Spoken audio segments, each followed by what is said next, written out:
Olá, sejam bem-vindos ao cursinho Pré-ENEM Unir. Eu me chamo Sofia Alves, faço parte da equipe de professores de Biologia.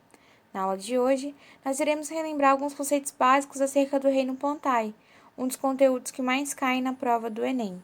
Embora as plantas possam ser unicelulares ou multicelulares, todo organismo do reino Plantae é eucarionte, pessoal, e autotrófico, portanto, produz seus próprios alimentos.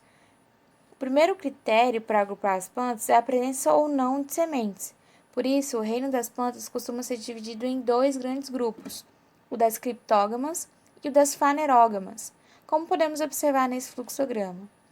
As plantas sem semente, chamadas de criptógamas, são consideradas as mais primitivas, ou seja, as primeiras a surgir em nosso planeta.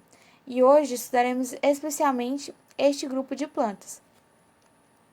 As criptógamas, representadas pelas briófitas e pteridófitas, possuem estruturas destinadas à reprodução sexuada que não são facilmente visíveis. Basicamente, pessoal, o termo cripto significa escondida e gama significa unir, no qual se refere às estruturas destinadas à reprodução sexuada. Outro ponto importante, pessoal, está relacionado à estrutura das células vegetais, visto que elas possuem uma parede celular rígida, formada por um carboidrato denominado celulose.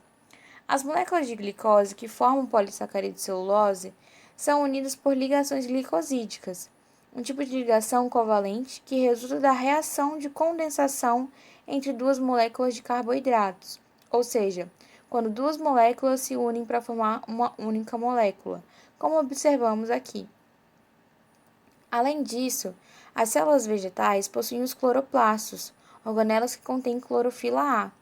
Os cloroplastos apresentam um envoltório que consiste em duas membranas. Entre essas membranas, observa-se a presença de um espaço denominado de intermembrana. Além disso, o cloroplasto apresenta em seu interior uma matriz mais ou menos homogênea, que recebe o nome de estroma, a qual é atravessada por um complexo sistema de membranas. As membranas formam estruturas em formato de um saco achatado, chamado de tilacoides. Em algumas regiões do cloroplasto, os tilacoides são dispostos um em cima do outro, formando uma espécie de pilha de moedas, como podemos observar nesta imagem. Essas pilhas são chamadas de granúloos. Existem ainda tilacoides que não estão dispostos em pilhas, e sim interligados. Esses tilacoides recebem o nome de tilacoides do estroma. É na membrana dos tilacoides que a clorofila está presente, pessoal. Eles têm uma função crítica nos organismos vegetais, porque é o local onde ocorrem os processos fotossintéticos, onde a luz solar é transformada em carboidratos. As briófitas estão representadas principalmente pelos musgos e pelas hepáticas. Elas são as únicas plantas avasculares, ou seja, não têm sistema vascular, que é o responsável pelo transporte de seiva bruta e elaborada. Portanto, as briófitas não possuem raízes, mas apresentam estruturas semelhantes denominadas rizóides. Estes fixam a planta ao substrato e dele absorvem água e sais minerais. Além de apresentar um pequeno porte, as briófitas estão restritas a ambientes constantemente úmidos, sendo que um dos fatores responsáveis por essa restrição ecológica é a ausência de mecanismos relacionados ao controle de transpiração, presente nas demais plantas.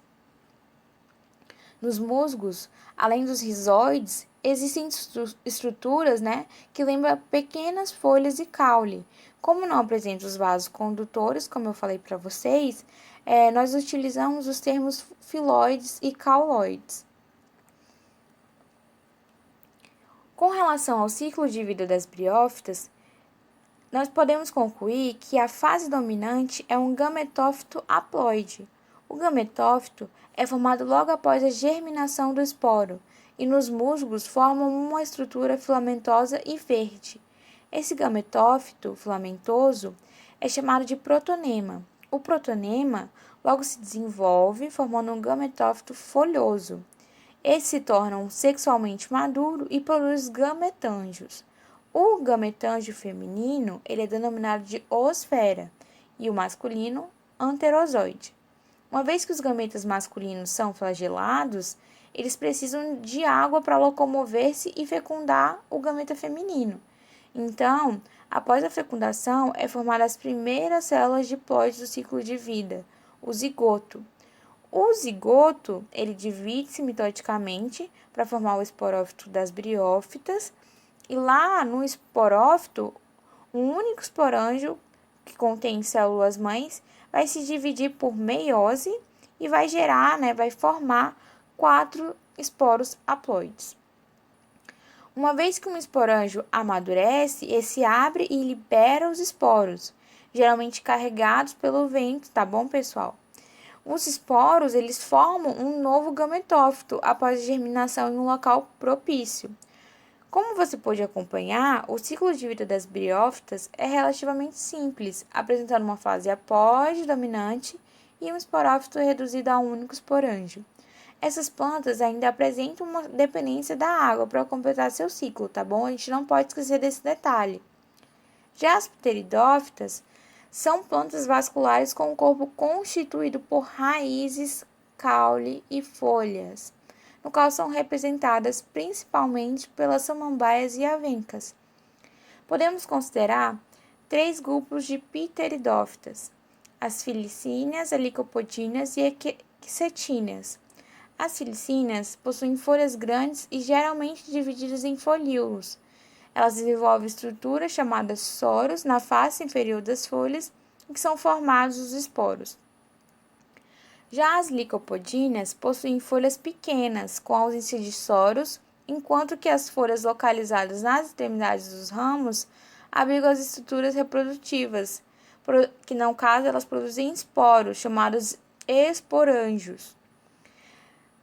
Com relação às equisetíneas, elas possuem, folhas reduzidas a simples escamas. Como é isso? Nesse caso, os soros, que são os esporângios, estão localizados no ápice do caule, organizados em uma estrutura semelhante a um estróbilo. No que diz respeito ao ciclo de vida das pteridófitas, nós temos que observar que a fase dominante aqui é o esporófito diploide, diferentemente do que aprendemos no ciclo das pteridófitas, que possuem o quê? Possuem um gametófito haploide dominante. O gametófito aqui nas pteridófitas e o esporófito têm uma vida livre e são independentes um do outro. O gametófito ele é formado logo após a germinação do esporo, no qual se desenvolve e produzem gametas. Uma vez que os gametas masculinos são flagelados, eles precisam de água para locomover-se e fecundar o gameta feminino. Após a fecundação, é formada a primeira célula diploide do ciclo de vida, que é quem? O zigoto. O zigoto, ele divide-se mitodicamente para formar o esporófito das pteridófitas, ou seja, o esporófito diploide 2N. E esse esporófito inicia sua vida ainda ligado a um gametófito, e após algum tempo, o gametófito morre e o esporófito cresce, formando as avencas e samambaias, que estamos acostumados a ver na natureza ou como plantas ornamentais.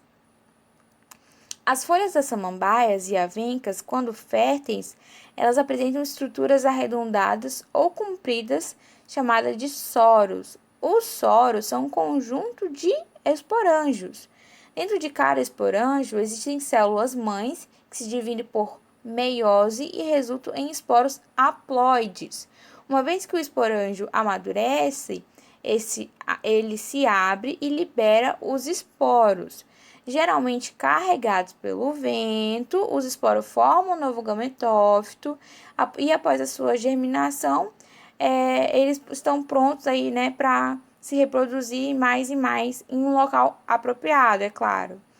Então, como vocês puderam acompanhar, o ciclo de vida das pteridófitas também é relativamente simples, apresentando uma fase haploide de vida livre e um esporófito dominante, agora mais desenvolvido do que o encontrado nas briófitas, Mas essas plantas ainda tem uma dependência da água para completar esse ciclo de vida, tá bom, pessoal? Bom, isso é tudo, galera.